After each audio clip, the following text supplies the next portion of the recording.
Vice-Primeiro-Ministro Francisco Calvo Adilai halau encontro com o Presidente da República José Ramos Horta, onde colhia com a organização Fórum Business e a nível internacional. Encontro entre Vice-Primeiro-Ministro José Festanuné realiza e a Palácio Presidencial terça-feira Lourençano Louresinat, fula novembro, tinan Rio Ruaruanu Louresin Tolu.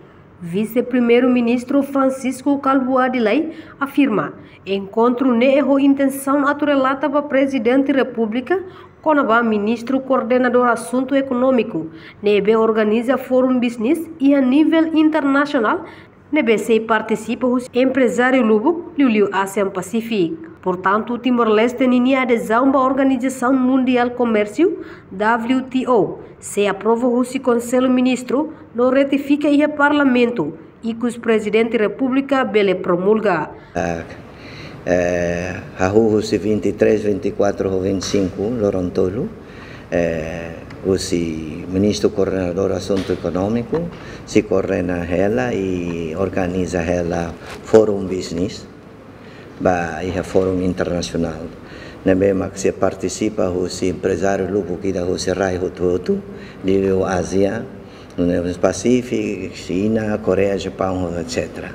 Né, e assunto selo, a update ela assunto sobre WTO. E tem adesão à WTO, que finaliza a ONU, se falta de completa legislação ira, carregavam e o Conselho Ministro aprova até depois de ratificar o Parlamento, não é belória mais Presidente Atopolmuga, mais ou menos ponto ruim importante a mais o Presidente.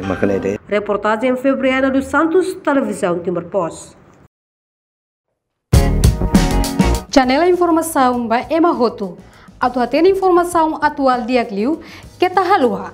Haneha botão subscribe, like, halo comentário, no faz botão ba mídia social Roto.